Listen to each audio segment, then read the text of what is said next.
Oh, you must be the girl from, where was it? Ghana? She's landing in London in an hour, Oluchi. I've spent years being both parents, but I can't protect her from the damage you left behind. In his Lagos office, Chief Fernandez stared out at the Atlantic, his hand trembling slightly as he held his phone. On the other end, thousands of miles away, was a silence that carried the weight of a decade. "She's landing in London in an hour, Oluchi," he said, his voice unusually heavy. "I've spent years being both parents, but I can't protect her from the damage you left behind. If you want to reach out to her properly, show up. She might think she doesn't need you. She might tell you she hates the very ground you walk on, but she needs you more than ever. You are her mother." There was a soft, sharp intake of breath on the other end, followed by a soft, emotional thank you and the click of the line cutting. Heathrow Airport was exactly as Anita remembered it, grey, efficient, and smelling faintly of expensive perfume and jet fuel. As she stepped off the plane, the London chill bit through her designer joggers. She didn't flinch. After the humidity of a Lagos kidnapping and the dust of the village, 4 degrees Celsius felt like a refreshing facial mist. At the arrival's gate, she spotted a man in a crisp suit holding a tablet that read, "Miss Anita Fernandez." Standing next to him was a woman in a sharp blazer, her father's UK lead assistant, Sarah. "Miss Anita, welcome back to London," Sarah said, offering a professional smile. "I trust your flight was less eventful than your last few weeks." Anita popped a bubble of strawberry gum, her eyes hidden behind dark shades. "If you're asking if I was hijacked mid-air, no. But the in-flight caviar was slightly salty. I almost called the UN to report a human rights violation." Sarah stifled a laugh. The driver, a stoic Englishman named Arthur, took her luggage. "We're headed straight to the school, miss. Your father has requested you be settled before dinner." Anita climbed into the back of the heated Bentley, immediately dialing her father. "Dad, I'm on British soil. The revolution has begun," as soon as he picked. "Anita," Chief Fernandez's voice sounded like he was currently holding his breath. "Please, I am begging you. This is B's Girls' College. This is your last chance. If you get expelled from this one, I'm not sending you to the village. I'm buying a hut in the middle of the Sahara and leaving you there with a solar-powered fan and a Bible." The Sahara? High fashion, very Mad Max chic. But don't worry, Dad. I'm going to be a saint, a sarcastic, well-dressed saint. B's Girls' College looked like something out of a Victorian novel, all ivy-covered stone and iron gates. It was the kind of place where old money went to hibernate. Anita was being led to her dorm by Sarah and Arthur when they were intercepted by a woman who looked like she had been weaned on lemons. Her name tag read, "Mrs. Crabtree, dorm headmistress." Mrs. Crabtree looked at Anita's Louis Vuitton trunks and Remoma's suitcase with a flicker of pure, unadulterated jealousy. She hated these girls, their flawless skin, their trust funds, and the way they looked at the world like they owned the deed to it. "You must be the Fernandez girl," Mrs. Crabtree said, her voice like sandpaper. "Late for the January term. We don't appreciate special arrivals here, regardless of how much your father donated. You'll find that being rich doesn't make you smart, and it certainly won't make me like you." Anita stopped walking. She looked at Mrs. Crabtree's frizzy, neglected hair, then at her scuffed, sensible shoes. "I wasn't aware liking me was part of the room and board, ma'am," Anita said, her voice turning dangerously smooth. "And while wealth doesn't buy intelligence, it does buy very good mirrors. Perhaps I could donate one to your office. You seem to have misplaced yours, along with your hairbrush." "You are rude." "I'm efficient," Anita corrected. Sarah cleared her throat nervously. "Miss Anita." Mrs. Crabtree's face turned a shade of purple that matched the school's crest. "You are in England now, girl. Not whatever wild place you came from. We value discipline. You will carry your own bags to the 3rd floor."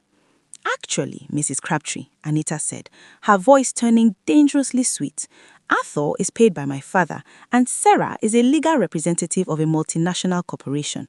If we want to discuss discipline, we could discuss the UK labour laws regarding the harassment of students and their staff. Now, unless we want to spend the afternoon discussing your insecurities, or we could just walk to my room in silence so you can go back to whatever bitter tea you are drinking. Your choice. Mrs. Crabtree opened her mouth to talk, but the cold, calculating look in Anita's eyes made her pause. "Third floor," she said finally. "Room 302. She turned on her heel and marched away. Room 302 was a premium suite, large with a fireplace and a view of the gardens. Anita had already claimed the bed furthest from the door. She wasn't being greedy, it just had better lighting for her evening skincare routine. Her Rimowa suitcases were open, and she was calmly hanging up her blazers, her movements methodical. After the village and the kidnapping, a quiet boarding school room felt like a spa. The door didn't just open, it swung wide with a certain level of entitlement that Anita recognized instantly. It was the "I own the hallway" walk.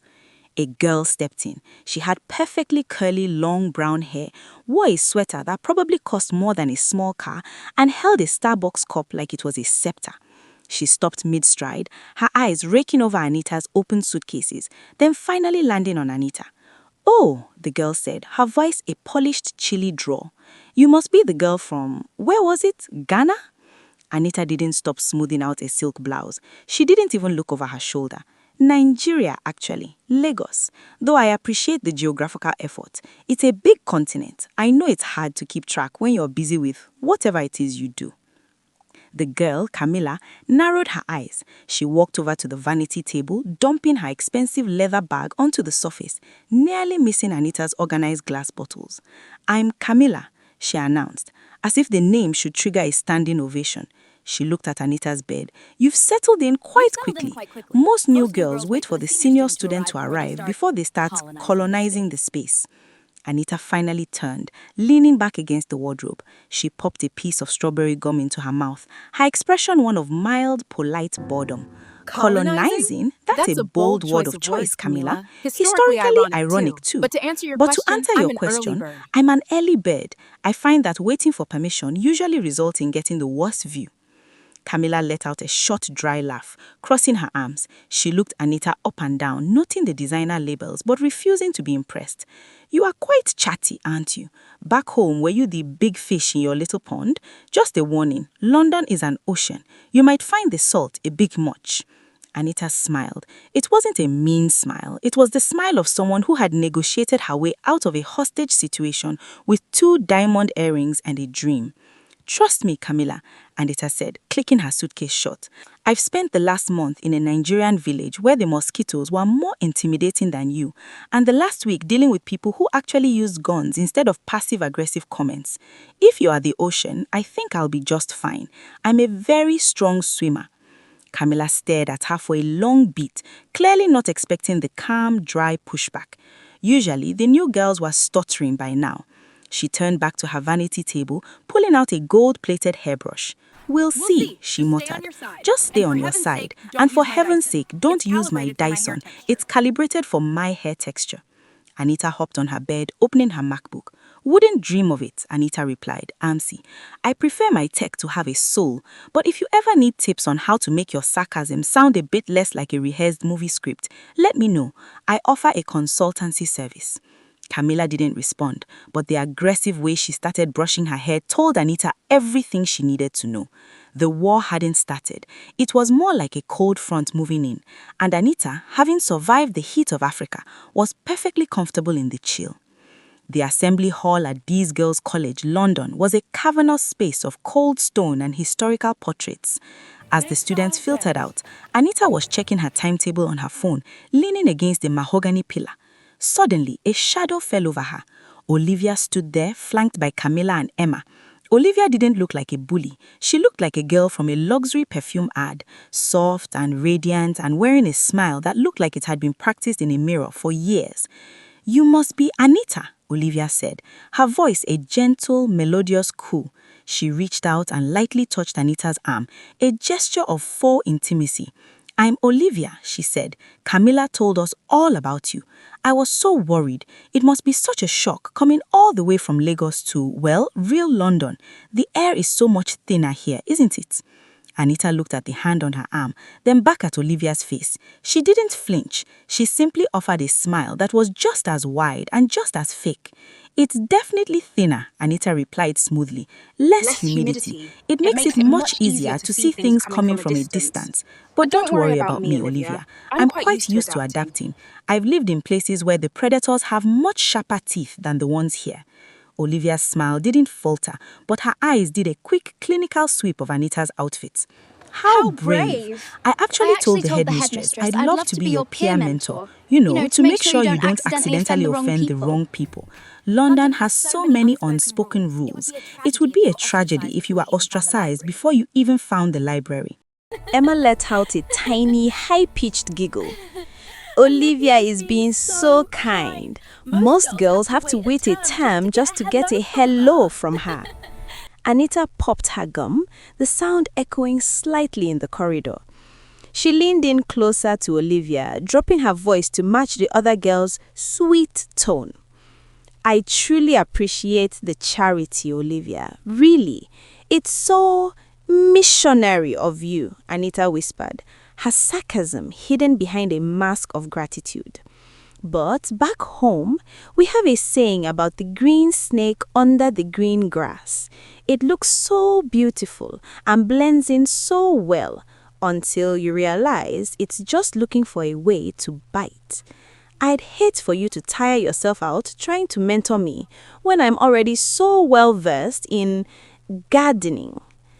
The silence that followed was heavy. Olivia's sweet expression stayed perfectly in place, but the temperature in the air seemed to drop 5 degrees. I love metaphors, Olivia said softly, her thumb tracing the strap of her bag. They are so much more sophisticated than just being blunt. I think we're going to be very close, Anita. I can already tell you are the type who likes to learn things the hard way. And I can tell you are the type who likes to watch, Anita retorted, pushing off the pillar. But just a heads up, I don't do well with audiences. I tend to break the stage. Now, if you'll excuse me, I need to find the cafeteria. I heard the food here is as bland as the personalities, and I want to be prepared. Anita walked past them, her shoulder brushing Olivia's just enough to be noticed, but not enough to be a fight. "She's a nightmare," Camilla hissed the moment Anita was out of earshot. Olivia watched Anita's retreating back, her smile finally fading into a thin, cold line. "No, Camilla, she's a challenge, and challenges are meant to be managed." The cafeteria at Bee's Girls' College looked more like a 5-star restaurant, all marble counters and girls speaking in hushed, expensive tones. Anita was minding her own business, navigating the organic salad bar, when Olivia appeared like a polished ghost. "Anita, there you are," Olivia chirped, her smile radiating pure, unadulterated kindness. "Come sit with us. I told the girls we simply must make you feel at home." Anita looked at the table where Camilla and Emma were already seated. They looked like they were holding back a sneeze. "At home? Unless you've got a generator humming in the background and someone hawking plantain chips outside, I doubt it, Olivia. But thanks." As Anita went to sit, Olivia leaned in. "Oh, let me help you with your tray, honey." Before Anita could say no, Emma accidentally bumped into Olivia. The result was a bowl of bright green pea soup sliding perfectly off the tray and soaking into Anita's white school shirt. "Oh my God, Emma, look what you've done," Olivia gasped, grabbing a napkin and frantically but uselessly dabbing at Anita's shoulder. "I am so sorry, Anita. Emma is such a klutz when she hasn't had her matcha." Emma looked appropriately sorry, though her eyes were dancing. "My bad, I tripped over the air. So sorry, Lagos." Anita looked at the green stain, then at Olivia's perfect concerned face. The green snake was working overtime. "It's fine, Olivia," Anita said, her voice like dry ice. "In Nigeria, we call this nature's camouflage. But next time, Emma, if you want to see me in green, just ask. You don't have to waste a perfectly good soup." The tension wasn't just about a stained shirt or a messy dorm room. It was about the hierarchy. At B's Girls College, senior year transfers were practically unheard of. The social circles had been cemented since age 11. Anita was a glitch in their perfectly calibrated system. The fact that her father's introduction to the school came in the form of a massive endowment for a new physics laboratory and a complete library renovation only made it worse. To Olivia and her circle, Anita wasn't just a student, she was an acquisition who had bought her way into their private world. They didn't just want to annoy her, they wanted to see if the girl from Lagos was actually made of steel or if she was just a walking checkbook waiting to fold under the weight of London high society. They wanted to find her breaking point, just to see what kind of girl lived behind the sarcasm and the designer labels. They mistook Anita's restraint for weakness, unaware that her sarcasm and pranks existed on a level they couldn't survive. The second strike happened in the dorm, and it was the kind of subtle, high society rudeness that was designed to make Anita feel like an intruder. Anita returned from her double-period physics lab to find her bed looking occupied. Camilla hadn't stained the sheets or trashed the room. Instead, she had used her bed as a temporary sorting station. Her damp, expensive gym kit, a heavy yoga mat, and several dripping wet silk towels were spread across Anita's duvet. Camilla was sitting on her own bed, casually buffing her nails with a glass file. "Oh," Camilla said, not looking up when the door clicked shut. The drying rack in the laundry room was full of common fabrics, and the air circulation is much better on your side of the room. I'm sure you don't mind. You're used to a bit of dampness in the tropics, aren't you? It's practically your natural habitat." Anita looked at her bed. The dampness was seeping into her duvet, making the silk cold and heavy. She didn't scream. She didn't even huff. She picked up her vanity bag, walked into the ensuite bathroom, and locked the door. She leaned over the marble sink, staring at her reflection. Her hands were steady, but her eyes were cold. "Anita Fernandez," she whispered to the mirror. "Anita Fernandez. Anita Fernandez. Be calm. Pity your dad. That man has tried. He has survived oil price crashes, a kidnapping in the trenches, and he is currently paying a small fortune so you don't end up in a village peeling cassava. His blood pressure is already a national monument. Don't add to it. If you catch a case in London in your first month, he will actually relocate you to a convent. Focus." She splashed her face with cold water, wiped it with a towel, and walked back out. Camilla was now standing by Anita's desk, holding the framed photo of Anita and her father. "Is this him?" Camilla mused, tilting the frame. "He has a very intense look. Is the large gold watch a requirement in Lagos, or is it just a lack of better options? It's very new money." Before Anita could answer, Camilla accidentally let her fingers slip. The frame hit the floor. The reinforced glass didn't shatter, but it thudded face down, and Camilla stepped right over it to get to the wardrobe. "Oops, my hand slipped. Everything is just so slippery today." That was the click, the sound of the snap. Anita didn't yell. She didn't even raise her voice. She actually smiled, a small, terrifyingly sweet smile. You're right, Camilla. Everything is incredibly slippery, Anita said, her voice dropping to a low, dangerous silk. "I'd hate for you to lose your balance entirely." Anita waited until 2 a.m., the silent hallways of the dormitory feeling like a different world compared to the chaos of Lagos. She didn't need a laptop this time. She needed stealth.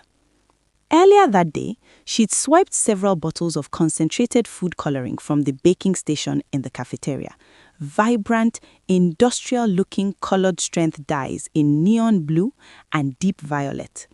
While Camilla was lost in her beauty sleep, Anita slipped into the ensuite bathroom. She was precise.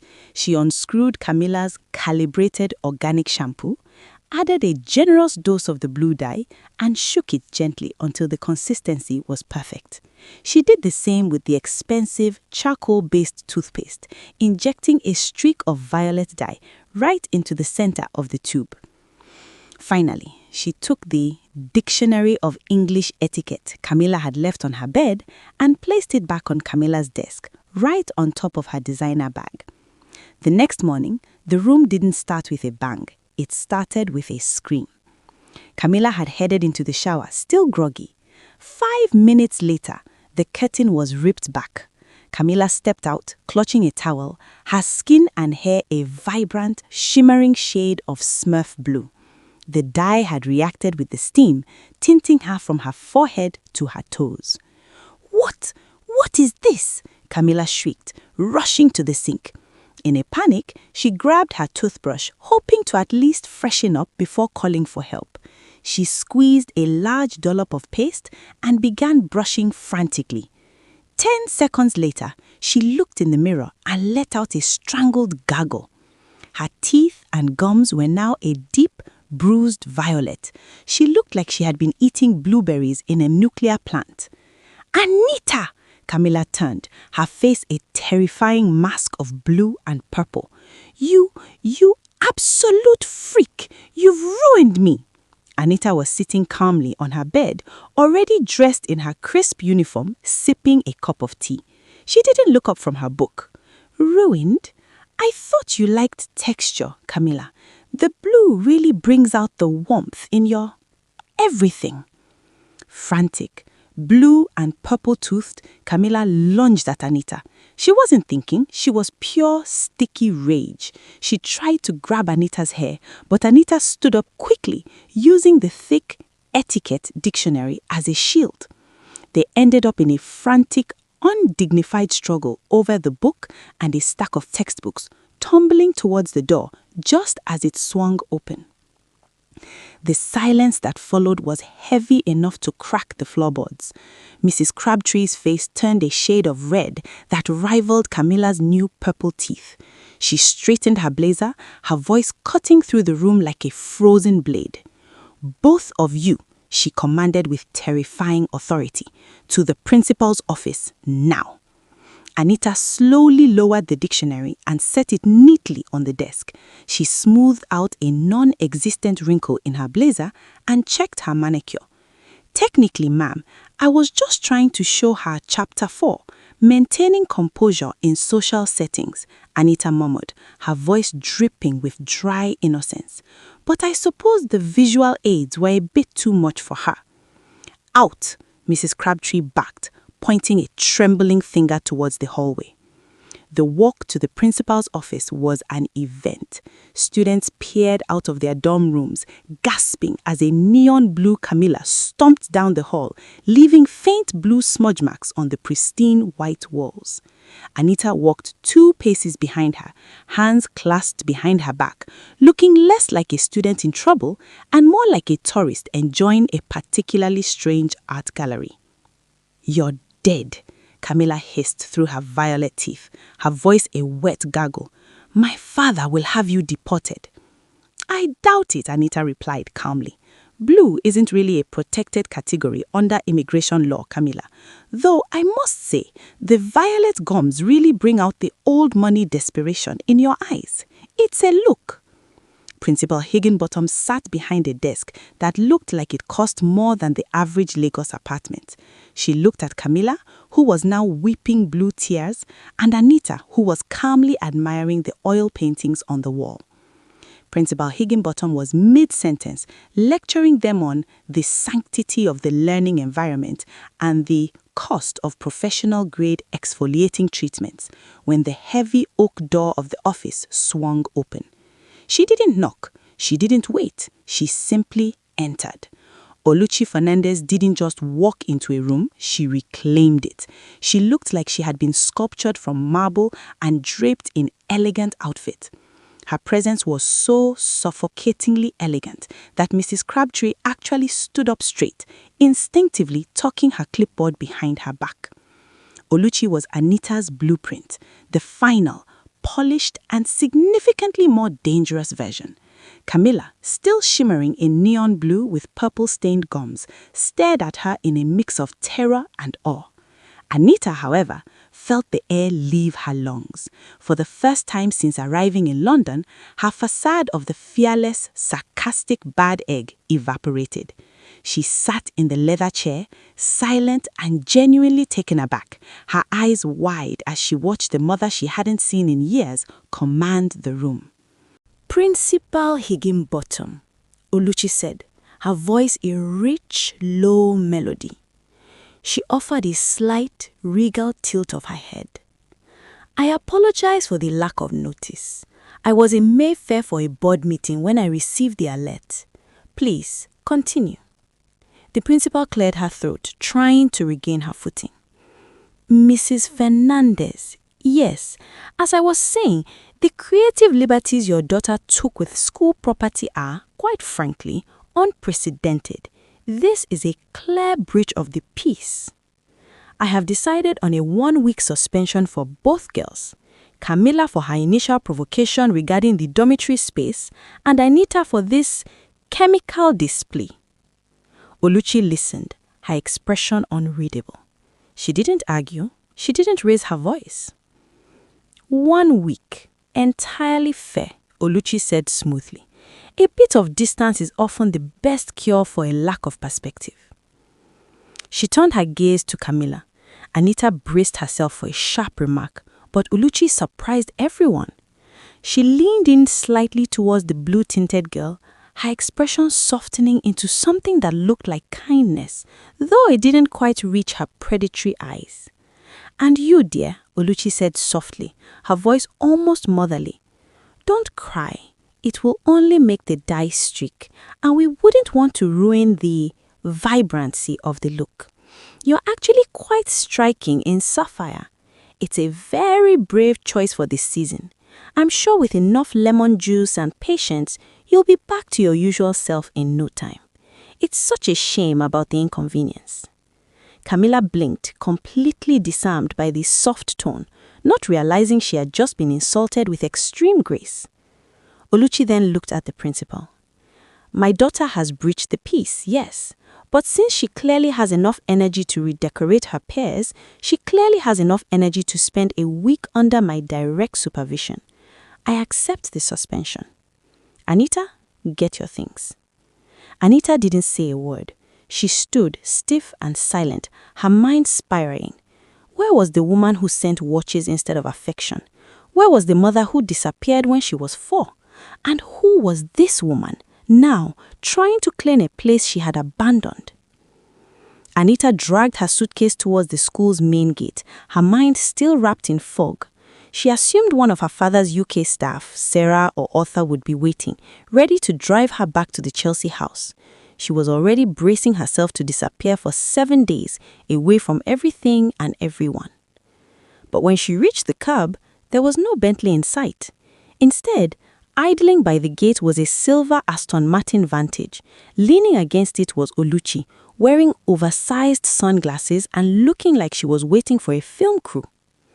"Where are Sarah and Arthur?" Anita asked, her voice finally returning, though it lacked its usual bite. "I sent them back to the office," Oluchi said, popping the trunk with a flick of her wrist. "Get in. You're staying with me for the week." Anita immediately pulled out her phone and dialed her father. "Dad, what is this? Your ex-wife is currently holding me hostage. Send help." Chief Fernandez's voice came through, sounding tired but firm. "Anita, listen. I know. I asked her to go. I've spoken to her, Anita. We've talked. She's in London for the month. For me, please, just spend the week with her. I've already forgiven her for the Dubai business. Maybe it's time you try too. Do it for my blood pressure." "Dad, this feels like a trap. This feels suspicious. She's your mother, Anita. Suspicion comes with the territory. Tell you what, give her a chance and I'll conveniently forget all about you being suspended. Dad, I don't like this, Anita said quietly. Then she sighed. But if this goes badly, I'm billing you for the emotional damage. She climbed into the passenger seat. The leather of the car felt too soft, the air conditioning too perfect, and the woman beside Anita felt like a ghost that had suddenly decided to put on a Chanel suit. Anita stared into her own reflection in the tinted window. Same jawline, same stubborn eyes, but hers were narrowed in defense. The silence was a living thing until Anita decided to kill it. So, Anita began, her voice dripping with a dry, tired sarcasm. So did you have to clear your schedule with the Sultan of Dubai to pick up your failed experiment from school, or am I just a tax write-off for the Charity for Estranged Children Fund? Oluchi didn't even glance away from the road. She navigated the London traffic with a terrifying, calm precision. She reached over, her hand hovering near Anita's as if to pat it, before she pulled back with a grace that felt entirely choreographed. Anita, darling, Oluchi said, her voice a low melodic purr that sounded genuinely concerned. You mustn't be so hard on yourself. I didn't come all this way because you're a tax write-off. She paused, checking her side mirror, then turned to Anita with a smile that was so radiant and maternal that it felt like a warm hug, until the words left her mouth. I got a call about your little situation at school, Oluchi said sweetly, her eyes twinkling. And I thought to myself, finally, a trait of mine didn't get corrected out of her. But really, sweetheart, a 1-week suspension. If you're going to ruin your reputation, do it with some flair. Being a brat is free, but being a menace takes style. You're being so amateur. It's almost embarrassing for both of us. Anita's mouth fell open. She felt a hot sting in her chest. She had expected a defense, a tearful apology, or even a shout. She had not expected to be critiqued on the quality of her resentment. She had spent years perfecting the art of the verbal sting, but she felt like she had just brought a butter knife to a professional sword fight. Are you criticizing the quality of my rebellion? Anita stammered, her face flushing. Oluchi let out a soft, elegant laugh, reaching over to tuck a stray lock of Anita's hair behind her ear. The gesture was tender, but her eyes were sharp as diamonds. I'm just saying, darling, Oluchi said playfully as she pulled the car into the driveway of a towering luxury apartment. If you're going to spend the week with me, the least you can do is try to keep up. I'd hate to think I left you for 13 years, only for you to grow up and become boring. Anita sat frozen as Oluchi stepped out of the car, the scent of sandalwood lingering in the air. For the first time in her life, the girl who always had the last word had absolutely nothing to say. She wasn't just in trouble. She was outmatched by the woman she surprisingly didn't know how to hate. Guys, they say London is cold, but the air between Anita and her mother just hit freezing. Anita always had a comeback for everything until she met her mother. London had rules, Anita had history, but Oluchi, she just rewrote the game. If you thought this was the peak of the drama, you haven't been paying attention. The student just met the master and the lesson is about to begin. Stay close, subscribe, because the next move, it's more than a reunion, it's personal.